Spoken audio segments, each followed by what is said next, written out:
orang yang paling mulia, makhluknya Allah yang paling mulia sedang berada di pangkuannya. Masya Allah.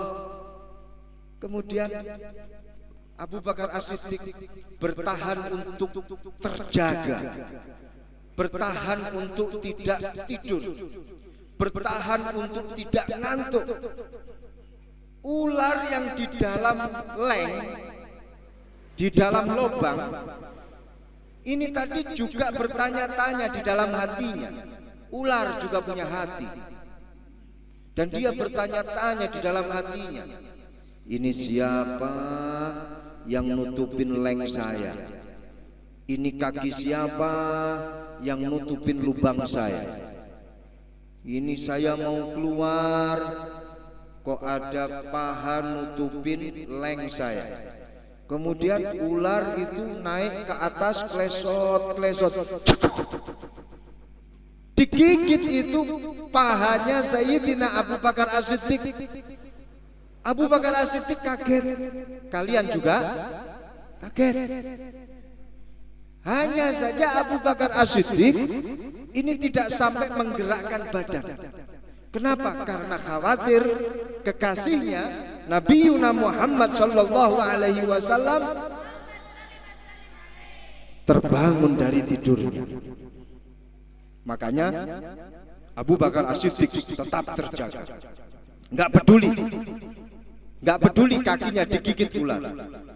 Kemudian ular ini masuk lagi ke dalam, di dalam hatinya bertanya-tanya, ini kaki macam apa? Saya gigit tidak ada pergerakan sama sekali. Naik lagi ke atas, cekot, digigit lagi itu kakinya Abu Bakar As-Siddiq. Abu Bakar As-Siddiq kaget untuk yang kedua kali. Kalian juga sama. Cuman Abu Bakar As-Siddiq tidak sampai menggerakkan badannya. Pada akhirnya ular dengan tenaga yang tersisa menggigit sekali lagi kakinya Abu Bakar As-Siddiq, dan Abu Bakar As-Siddiq sedikit menggerakkan kakinya.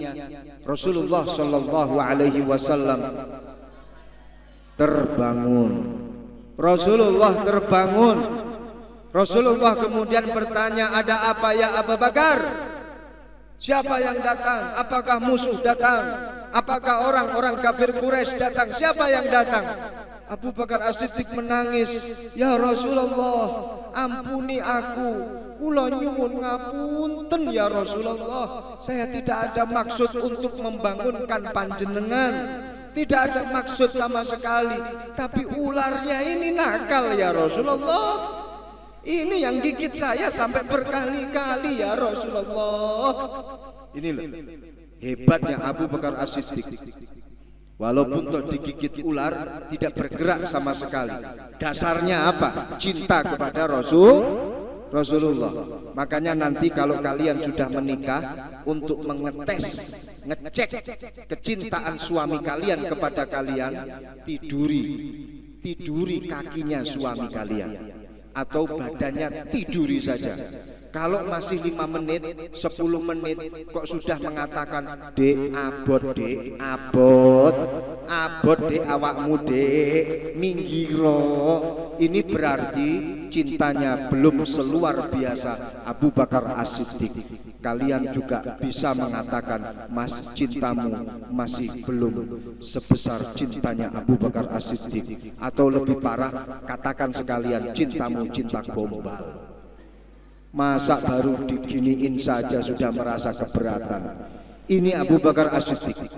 Nah, kemudian ular itu ngengkreh, ular lari ke pojok, takut karena Sayyidina Abu Bakar As-Siddiq wadul kepada Nabi Muhammad sallallahu alaihi wasallam.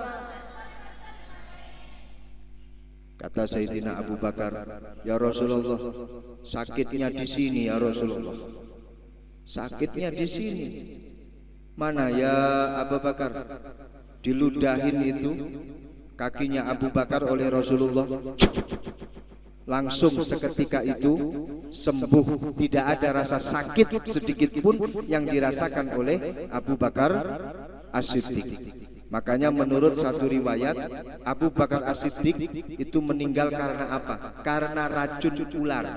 Karena sepeninggal Rasulullah, racun ular yang menggigit ketika perjalanan hijrah ini bereaksi. Karena Rasulullah sudah wafat, akhirnya racunnya itu bereaksi. Ketika Rasulullah masih ada, racunnya ular itu sama sekali tidak ada reaksi. Wallahu a'lam tentang kebenaran yang sesungguhnya. Walhasil kemudian Sayyidina Abu Bakar mengatakan, itu ularnya bagaimana ya Rasulullah?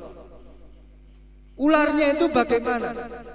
Oleh Rasulullah kemudian sang ular ini diparanin, dideketin oleh Rasulullah. Ya ular, ngapain kamu gigit kakinya sahabat saya? Apa jawab ular? Ya Rasulullah, karena kakinya sahabatmu menutupi lubangku. Jadi Rasulullah bisa berbincang-bincang dengan hayawan seperti Nabi Sulaiman alaihi salam. Rasulullah afdalul khalqi. Rasulullah bisa berbicara dengan hayawan. Ditanya oleh Rasulullah, ular, ngapain kamu menggigit sahabat saya? Kata ular, karena kaki sahabat panjenengan ya Rasulullah nutupi lubang saya. Terus apa salahnya kalau cuma nutupi lubang? Jawab ular, bagaimana? Gini ya Rasulullah, semenjak awal aku diciptakan oleh Allah Subhanahu wa ta'ala, aku ini ngefan banget sama panjenengan. Aku ini cinta banget sama panjenengan. Saking cintanya, lesanku ini selalu bersolawat, selalu menuturkan nama panjenengan. Setiap hari, every time ya Rasulullah, selalu bersolawat kepadamu ya Rasulullah. Namamu selalu tak sebut. Sampai-sampai aku ini didatangi oleh malaikat Jibril. Ular, besok barokah sholawat yang kamu lakukan setiap hari, kamu nanti akan ketemu dengan orang yang namanya selalu kamu sebut, yaitu Muhammad sallallahu alaihi wasallam. Wah, aku seneng ya Rasulullah, aku seneng mendapatkan kabar seperti itu. Makanya aku nggak henti-hentinya untuk selalu menyebut namamu. Dan katanya malaikat Jibril, ketemunya di mana Bril? Nantilah, pasti akan ada waktunya, pasti nanti ketemu. Nah, saat ini aku mendengar kabar kalau dirimu akan transit ke rumahku. Dan saat ini adalah showtime. Saat ini adalah waktu pertunjukan di mana aku ketemu denganmu ya Rasulullah. Lah kok arepe ketemu sikile Abu Bakar As-Siddiq menghalang-halangi aku untuk bertemu denganmu? Yo tak cokot, ini katanya ular. Makanya kalau kita selalu bersolawat, kalau kita selalu mengucapkan nama Nabi kita Muhammad sallallahu alaihi wasallam, insya Allah kita akan dipertemukan dengan Nabi kita. Amin ya Rabbal alamin. Nah, ini semuanya dasar apa? Ini semuanya dasar cinta. Ini yang kemudian menjadi hujjah daripada kaidah al-mahabbah mambaul iman. Kemudian yang terakhir yang ingin saya sampaikan, para santri, saya juga pernah menjadi santri seperti kalian. Saya akui kalian saat ini sedang menjalani proses tolabul ilmi yang sangat-sangat sulit. Tolabul ilmi ini lebih mulia daripada tolab-tolab yang lainnya. Entah itu tolabun nafkah, entah itu tolabur rizki, tolabus sodakoh, bahkan tolabus zauj. Mana tolab yang paling mulia? Tolab yang paling mulia itu adalah tolabul ilmi. Yarfa'illahu alladhina amanu minkum walladhina utul ilma darajat. Allah mengangkat derajat kepada siapa? Allah mengangkat derajatnya orang-orang yang beriman kepada Allah, orang-orang yang mencari ilmu, orang-orang yang berilmu, mereka derajatnya akan diangkat oleh Allah Subhanahu wa ta'ala. Kalian harus sadari bahwa kalian saat ini sedang mencari sesuatu yang tidak bisa diganti dengan apapun, sesuatu yang menjadi kunci akan kemuliaan dan kesuksesan kalian. Al-ilmu wasilatun ila kulli fadilah. Ilmu itu adalah wasilah. Ilmu itu adalah lantaran. Lantaran untuk apa? Untuk mendapatkan segala sesuatu kemuliaan. Kunci dari segala sesuatu kesuksesan seseorang itu adalah ilmu. Man arada dunya fa'alaihi bil, man arada al-akhirah fa'alaihi bil, man arada huma fa'alaihi bil. Semuanya, kamu pengen dunia kuncinya kamu pengen akhirat kuncinya kamu pengen dunia dan akhirat kuncinya ilmu. Semuanya kunci ilmu jawabannya untuk mendapatkan segala sesuatu yang kita inginkan. Cuman ilmu ini tidak bisa kalian dapatkan kecuali dengan bil jiddi wal harakah. Tidak bisa kalian dapatkan kecuali dengan bersungguh-sungguh. Dan ini sudah menjadi satu kewajiban. Sulit untuk mencari ilmu, ini menjadi satu hal yang wajib. Kenapa? Karena ini kunci dari kesuksesan. Kalian pengen sukses tapi kok leha-leha, penak Kalian ingin mulia tapi kok leha-leha, penak ora iso. Kabeh harus melalui proses yang sulit, wajar, dan ini menjadi satu kewajiban. Ilmu tidak bisa kalian dapatkan hanya dengan mengandalkan nasab yang kalian miliki, harta yang kalian miliki. Kalian tidak bisa membeli untuk hafal alfiyah dengan ilmu kalian, dengan harta kalian. Mohon maaf, nggak bisa.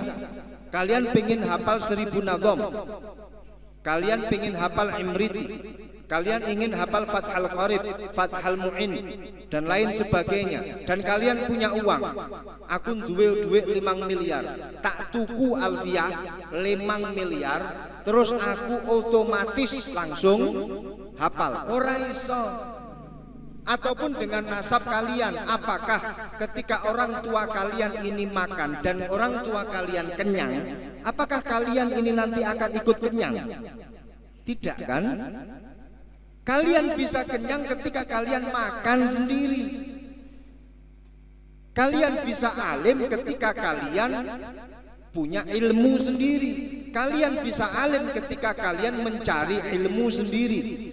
Maka dari itu, ilmu ini sesuatu yang tidak bisa dinominalkan dan juga tidak bisa digantikan. Menurut teori ekonomi mengatakan bahwa segala sesuatu di dunia ini idza kathura ghala, idza kathura rakhisa, wa idza qalla ghala. Teori ekonomi mengatakan segala sesuatu kalau banyak itu pasti akan menjadi murah. Nah, sekarang semisal saya mau ambil contoh. Sekarang ini di Pekalongan katakanlah sedang musim apa ya? Sedang musim duren. Harga duren pasti akan murah. Bahkan 5.000 sudah dapat satu durian. Tapi kalau kalian mencari durian di luar musim durian, harganya pasti akan mahal. Harganya bisa sampai 150.000. Segala sesuatu yang banyak pasti akan menjadi murah, dan segala sesuatu yang sedikit pasti akan menjadi mahal. Ini menjadi teori umum ekonomi untuk segala sesuatu di dunia, kecuali satu, apa itu? Ilmu. Orang ketika ilmunya banyak pasti dia akan menjadi mahal. Orang ketika dia berilmu pasti dia akan menjadi mahal. Makanya kalian ilmunya alhamdulillah sudah banyak, insya Allah kalian pun juga akan menjadi orang yang mahal. Amin ya robbal alamin. Makanya nanti kalau pasang mahar jangan murah-murah ya. Jangan cuma seperangkat alat sholat padahal dikredit gelem ya. Itu nanti saya ini santri Nurut Taufiki, makanya saya ini hanya layak untuk mereka-mereka yang berilmu juga. Saya kan santri, berarti yang mendampingi saya ini harus bisa yang mengarahkan saya. Tentunya adalah seorang santri. Ini wafid domiri wafid domiri la yaji wafi ikhtiarin la yajiul munfasil idza ata ayyaji almut mutasil. Dalam bab domir nggih, dalam bab domir ini selama masih ada domir mutasil enggak boleh diganti dengan domir munfasil. Artinya bagaimana? Dalam tingkah ikhtiar masalah domir itu artinya adalah hati. Masalah hati, kliknya hati, cenderungnya hati, jodohnya hati. Ketika di tingkah ikhtiar ya nggak usah ngambil yang jauh-jauh di luar santri. Selama masih ada santri-santri yang dari lingkungan Nurut Taufiki yang santri laki-laki, enak satu madhab, enak satu ajaran, enak satu thariqah. Akhirnya ketika susah ya bareng susah, nggak ada yang mengeluh. Ketika punya rezeki sugih dadak yo alhamdulillah bareng, susah yo susah bareng, arepe roan yo roan bareng, enak karena sudah sama tahunya. Nah, berarti karena kalian ini adalah orang-orang yang mahal, dikarenakan ilmu kalian yang berhak untuk mendampingi kalian itu pun juga orang-orang yang mahal. Mereka yang memiliki ilmu, mereka yang bisa mengarahkan kalian menjadi imam kalian. Kalian ini mahal loh. Mengkilap semuanya saya lihat, masya Allah. Mungkin karena make upnya luntur, terus kemudian keringetnya masya Allah, jadi glowing semua gitu loh. Kalau saya lihat dari sini luar biasa, seperti berlian, seperti intan. Kalian ini adalah makhluknya Allah yang mahal.